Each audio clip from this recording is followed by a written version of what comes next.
I've actually been meaning to make this for quite a while now, but I was constantly like delayed or distracted by other things like life and my job. So I figured like now would be a good time to get this all off my chest because I felt like I am obligated to do so. So when I look back on my life, I realized that I was quite the rapscallion when I was a kid. I mean, we were all like that at one point. We felt like we could do whatever we want, get whatever we want, that kid stuff. Of course, our parents would scold us and teach us that no, we can't get whatever we want.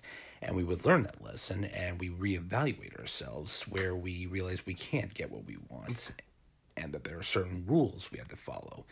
And we grew up with that. I was one of those kids too, and I learned that I can't get what I want. But I was also one of those kids that just wanted to make friends with everybody because I was a bright kid and I just wanted to connect with people. That's also something we used to be when we were kids. We used to like connect with others. Of course, not everybody. Once in a while, there's going to be like bullies and stuff like that. I've encountered that plenty of times before. But I think the thing that I didn't realize back in the time because I believe that's like in the back of my mind, I was subconsciously and unconsciously viewing the world as beautiful and perfect and adventurous. And I believe the old saying is the whole world is my oyster. My oyster was like painted with murals from top to bottom that showed me a world that the world wanted me to see. That it was beautiful and perfect, and world peace was achieved. But as we all know, that's not that simple. I think what made me realize what the world truly was back during 9/11.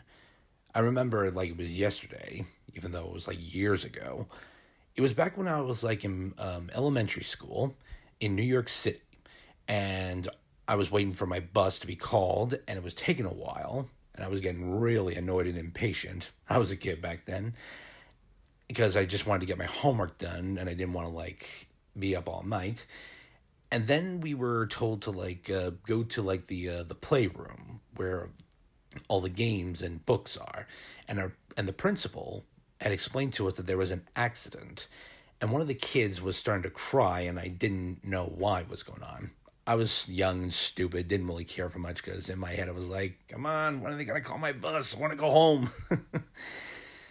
But they distracted us with like games like Sorry, Candyland, Monopoly, and there were plenty of books that I like to read. And they also allowed us to watch 101 Dalmatians on the TV.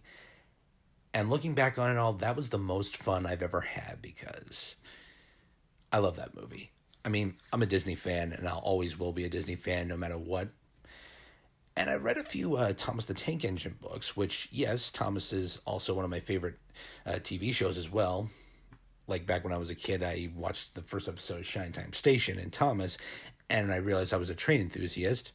Getting off topic here. The point is, when they finally called my bus, I was like, finally, I can go home. And then a few seconds later, the traffic was there. I'm like, come on, man. And of course, I was getting impatient. And when we hit Queens, traffic lit up. I was like, finally relieved. And when I got home, my mom ran out the door, hugged me tight, and I was like really confused and also embarrassed. And I wondered, Mom, what's going on? And when I walked into the front door to the living room where the TV was on, that's when I was like horror struck. That one image on the news outlet where the two twin towers were burning and collapsing, I was horrified. And I put two and two together and realized, oh, that's the accident they were talking about. And I will never forget that image. Not, and so not everybody else will forget that either.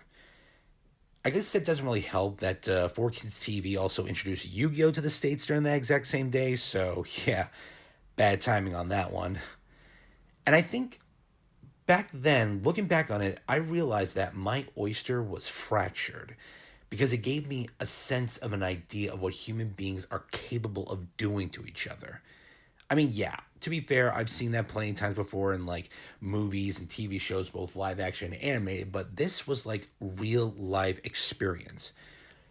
And it's scary to know that it happened right when I was in New York City in school as a kid.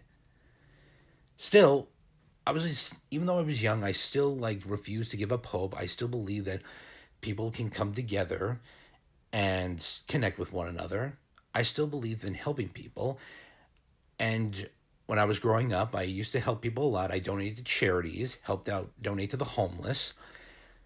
And of course, I connected with a lot of people. I've also made a few enemies, but they faded over time.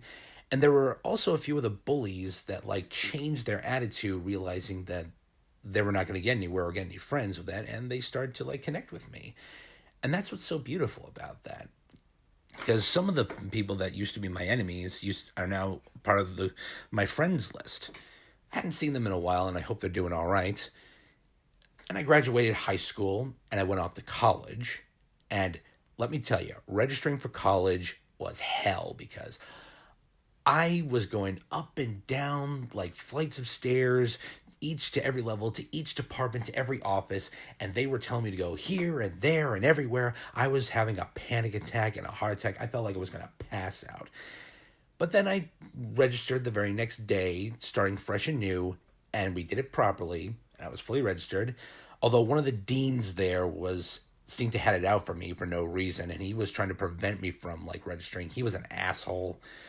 But the staff at the college were like very, very nice, and they defended me. They told me that I had every right to be here. I will never forget their kindness. And one of them, I believe, is also has a family of her own. I even saw her like twins at one point before I graduated. They were so adorable.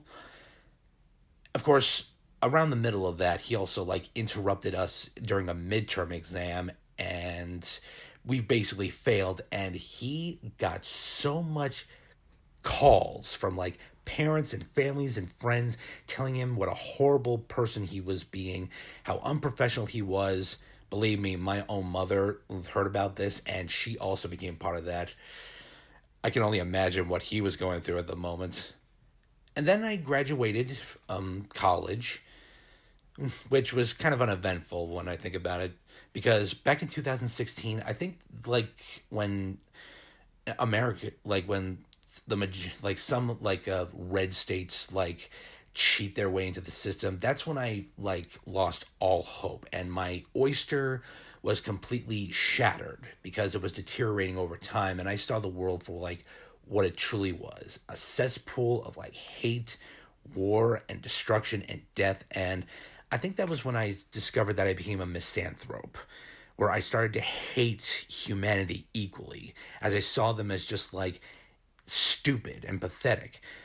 But I guess I was going through a phase at the time because over the years I began to like reevaluate myself. I attended philosophy classes and also started to view the world differently after I started to go through that brooding phase. Oh, the world is disgusting and evil. And then I took a look at the world a different way as I started to look into more science and history, jot all down the good stuff and the bad stuff. And I think like the lowest point was back in 2019, where I think I did one of the most like dumbest things, but back then I was like too emotionally stupid to like think straight. To And I won't say what happened because for those of you who know what happened back in 2019, well, you already know what it was.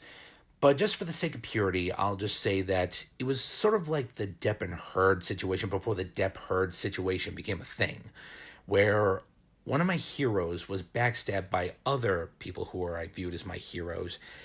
And that put me into like an emotional state of anger and hate, where I joined this group to like fight against this injustice, against like these far leftists who were like smearing other people's livelihoods and just to get attention, fame. I think it was the year when cancel culture was at its height. And over the course of the few months, while the group itself did debunk most of the lies and the bullshit, I began to notice a pattern in their behavior when they started to like smear against like people of different colors, transgender, sexual preferences, homosexuality, nationality, and creed. And that's when I finally started to realize I joined a far rightist group. And once I realized this, I was disgusted. I felt guilty. I felt regret. But I also felt anger and hatred for that exact same group who used me, who manipulated me, people just like me. And so when you begin to realize that both the far left and the far right are starting to sing the exact same songs and dance the exact same moves on the dance floor, the best thing you could do is get out the dance floor. And that's what I did. I left that group and I never looked back, and I became a neutral supporter. In the end, though, I take some of the blame because I was stupid. I was going along with the whole propaganda, getting sucked into it. Those are my regrets, and I will never I will never go back. I will never look back on it. I will keep on moving forward. And I made sure to let everyone know that I will never go back to that group. I regret joining that group, but I also will never forgive that group for manipulating me and using people for their own political agendas. And of course, I wasn't the only one. There were others who voiced their opinions about this and their bad experiences. And it's because of that experience where I sort of am very hesitant to join any particular kind of group, because I feel like there's always going to be like one or two people that might have ulterior motives.